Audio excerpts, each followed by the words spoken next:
नमस्कार, जय हिंद साथियों। एक बार फिर से आप सबका बहुत बहुत स्वागत है।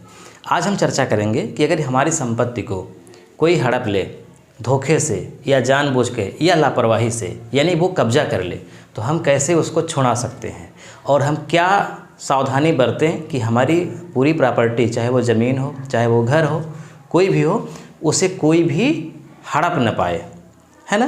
तो हमें क्या सावधानी बरतनी चाहिए, क्या लापरवाही नहीं करनी चाहिए, और अगर हमारी प्रॉपर्टी पर कोई अवैध कब्जा कर लिया है तो हम उसे कैसे छुड़ा सकते हैं, ये सब कुछ हम इस वीडियो में डिस्कस करेंगे। तो वीडियो को पूरा देखिएगा। आप लोगों ने खूब सुना होगा कि फला व्यक्ति का जो है घर किसी दूसरे व्यक्ति ने हड़प लिया या जबरन कब्जा कर लिया, और कानून भी, कोर्ट भी उसे मान्यता दे दी, यानी उसका घर कोई दूसरा ले लिया या उसकी ज़मीन कोई हड़प लिया और कानून भी मान्यता दे रहा है। तो ऐसा क्यों? दरअसल एक सुप्रीम कोर्ट का आर्डर है, मैं उस पर डिटेल में आपको कभी बताएंगे। सुप्रीम कोर्ट का आर्डर ये है कि अगर किसी भी ज़मीन पर या प्रॉपर्टी पर किसी व्यक्ति का लगातार 12 वर्ष तक कब्जा हो तो वो संपत्ति उसकी हो जाती है, यानी कि कब्जा धारक की वो संपत्ति कानूनी रूप से हो जाती है। ये एक कानून है, हालांकि इसमें अपवाद भी हैं, इस पर मैं आपको डिटेल में कभी बताऊंगा। लेकिन अगर कोई व्यक्ति कब्जा कर लिया तो फिर क्या होगा, कौन कौन सी धाराएं लगेंगी और हमें क्या सावधानी बरतनी चाहिए। तो मान लीजिए एक पीड़ित व्यक्ति है, एक्स नाम का कोई भी व्यक्ति है, मान लीजिए उसकी ज़मीन को कितने प्रकार से कोई कब्जा कर सकता है। ठीक, तो इसमें कुछ हम प्रकार बताएंगे जो कि आईपीसी की धारा से संबंधित है, इंडियन पिनल कोड, और एक सिविल मामला है। तो जैसे एक आईपीसी की धारा है, इंडियन पिनल कोड की धारा है 406।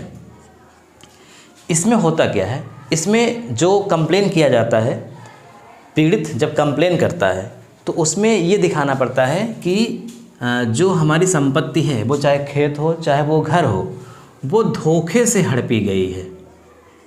धोखे से, या इसी को कह सकते हैं सेंध लगाना, यानी कोई हमारा विश्वास पात्र बन करके हमारे यहाँ रहा, हमने उस पर पूर्ण भरोसा कर लिया और उसने हमारे विश्वास का फ़ायदा उठा करके धोखे से 406 आईपीसी की धारा के तहत हम उस पर कंप्लेन कर सकते हैं, अगर वो धोखे से हमारी संपत्ति को हड़प लिया है। ठीक है। और एक दूसरी धारा होती है 420, खूब आपने नाम सुना होगा, ये बहुत प्रचलित वाक्य है गांव देहात में कि वो व्यक्ति 420 ही कर रहा है, हम आपको 420 में फंसा देंगे, है ना। ये 420 क्या है? आईपीसी की एक धारा है 420। इसमें क्या होता है कि हम किसी के खिलाफ़ कंप्लेन करते हैं तो जो धारा लगती है वो किस मामले में लगती है, तो यहाँ पे होता है धोखाधड़ी, धोखाधड़ी, और जबरन भी कर सकते हैं, यानी कोई भी व्यक्ति अगर जबरन हमारी संपत्ति को हड़प ले, हमारे घर को हड़प ले, हमारी ज़मीन को हड़प ले, तो हम 420 आईपीसी की धारा के तहत कंप्लेन करेंगे। या धोखा कर ले, धोखाधड़ी, कहे कुछ करे कुछ। उसने कहा कि हम आपका खेत खरीद रहे हैं 1 बीघा और धोखे से हमारी अज्ञानता के कारण या किसी भी कारण 2 बीघे लिखा लिया, हमारी पूरी संपत्ति ही लिखा लिया, और फिर बाद में हमको वो धमकी दे रहा है। तो जबरन और धोखाधड़ी के माध्यम से अगर उसने हमारी संपत्ति को लिखाया है तो हम 420 आईपीसी की धारा के तहत कंप्लेन करेंगे। फिर उसके बाद क्या होगा? फिर उसके बाद जांच होगी, जो जांच में पाया जाएगा उसके अनुसार होगा, वो तो आगे की कार्यवाही है ना।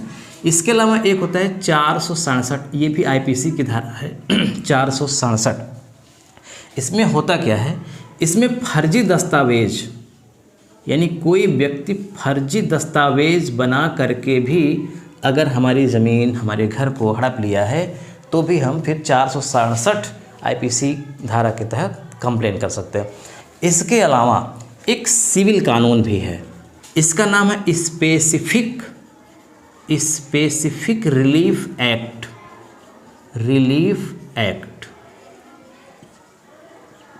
ये विशेष परिस्थिति में इसके तहत कोई भी व्यक्ति कंप्लेन कर सकता है, लेकिन इसकी कुछ शर्तें हैं।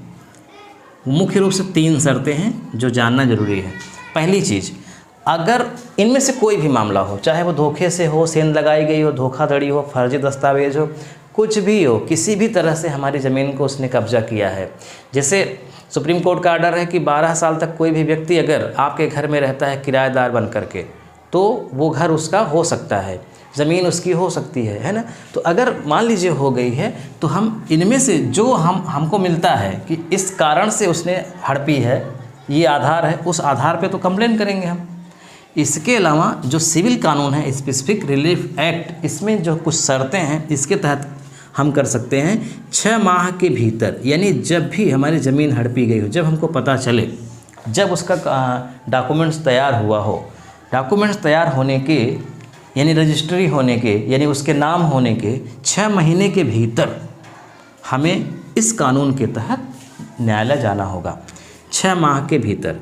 इसके अलावा इसमें निजी संपत्ति ही शामिल है, निजी संपत्ति।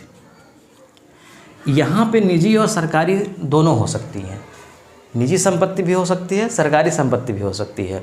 जैसे सरकारी संपत्ति का मतलब, जैसे सुप्रीम कोर्ट का जो आर्डर है कि 12 साल तक कोई भी व्यक्ति अगर कहीं पे रह रहा है तो वो ज़मीन उसकी हो जाएगी, ठीक है।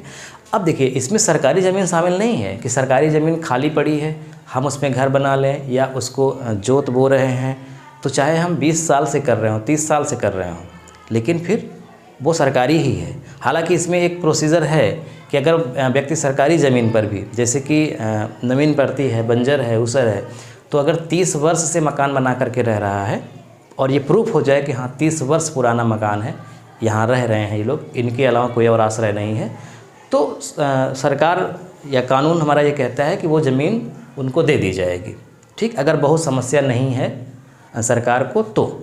लेकिन 30 साल के भीतर वो नहीं होगा। लेकिन निजी संपत्ति पर 30 साल तो बहुत होता है, 12 साल ही बहुत है, 12 साल के बाद वो हो जाता है।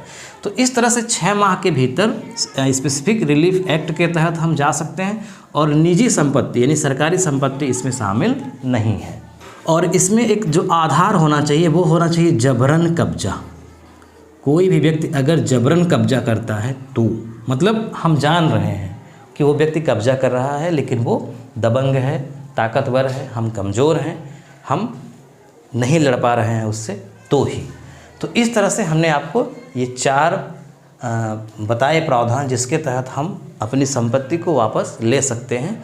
इनमें से जो भी आधार बनता है उस आधार के तहत उस व्यक्ति पर कार्रवाई होगी, फिर केस चलेगा, फिर उसके बाद जो भी होगा फैसला न्यायालय सुनाएगा। अब हम बात करते हैं कि कैसे हम रहें, अपने संपत्ति को ध्यान में रखें कि हम इन समस्याओं में पड़े ही ना, यानी कोई भी हमें बेवकूफ़ ही न बना सके, हमारी संपत्ति को कोई हड़प ही न सके। तो वो कुछ छोटी छोटी बातें हैं जो बहुत ही आसान हैं, जिनका पालन करना, अगर हम उनका पालन कर लें तो टेंशन मुक्त रहेंगे। प्रॉपर्टी बचाने का तरीका, अब ध्यान रखिएगा, इसमें खेत खलिहान घर कुछ भी हो सकता है। तो कुछ पॉइंट हैं जो हमें ध्यान में रखना है। जैसे सुप्रीम कोर्ट के अनुसार 12 वर्ष तक किसी भी व्यक्ति की संपत्ति वो हो जाएगी अगर उस पर वो रह रहा है, कब्जा किया हुआ है। तो क्या होता है कि जैसे मान लीजिए कि हम मालिक हैं, हमारा एक घर कोई किराए पर लेना चाहता है, तो क्या होगा, एक तो नियम ये है कि वो हर महीने किराया दे और वो रहता रहे जब तक उसकी मर्ज़ी, कोई फिक्स टाइम लिमिट नहीं है कि कब वो जाएगा कब छोड़ेगा। एक तो ये तरीका होता है सामान्यतः, लेकिन अब जो है वो इस तरह से न हो करके बल्कि कानूनी रूप में एक एग्रीमेंट बनाया जाता है ताकि हमको वो बीच में निकाल ना सकें।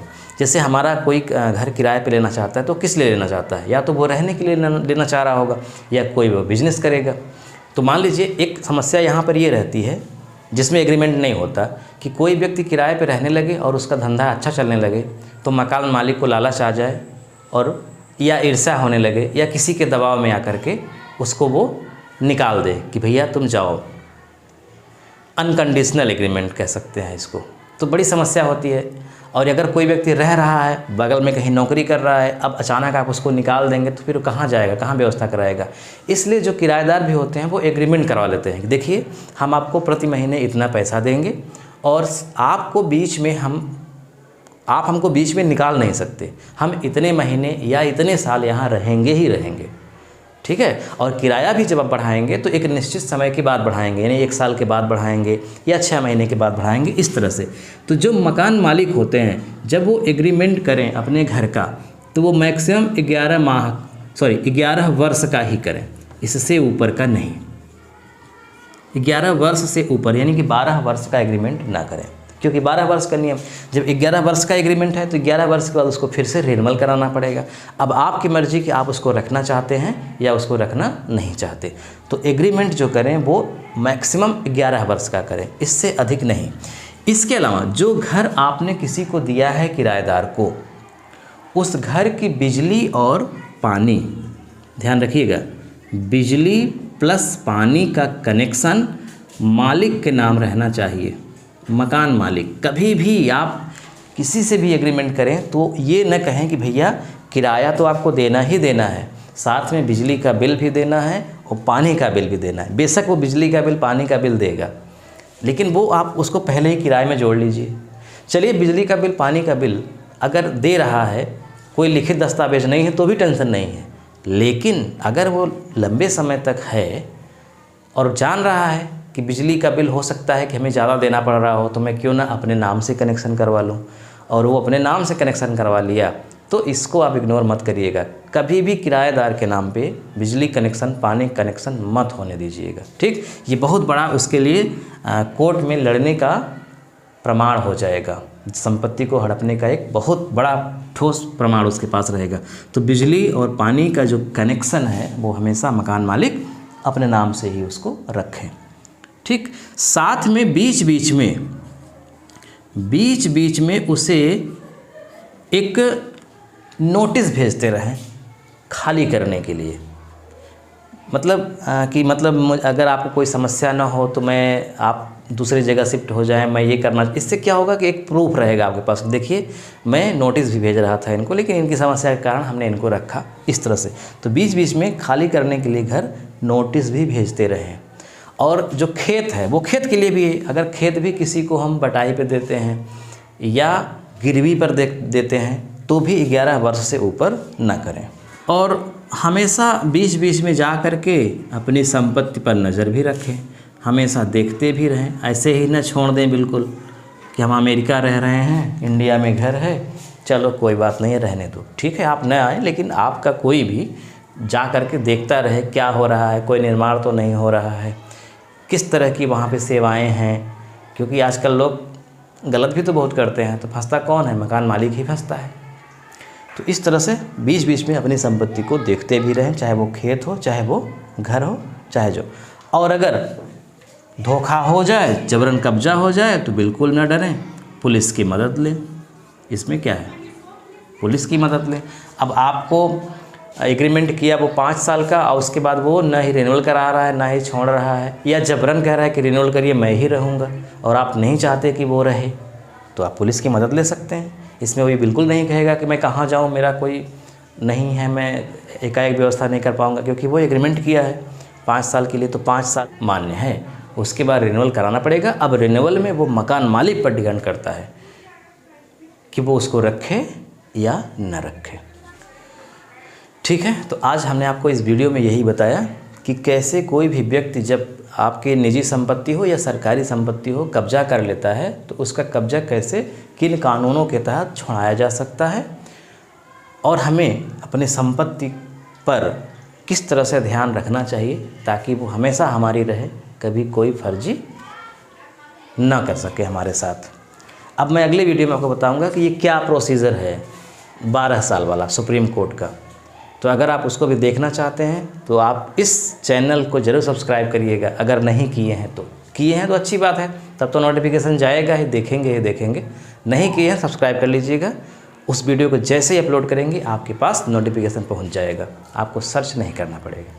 वीडियो कैसा लगा कमेंट करके ज़रूर बताइएगा, और अपने दोस्तों में भी इस वीडियो को शेयर करिएगा। मिलते हैं नेक्स्ट वीडियो में। बहुत बहुत धन्यवाद।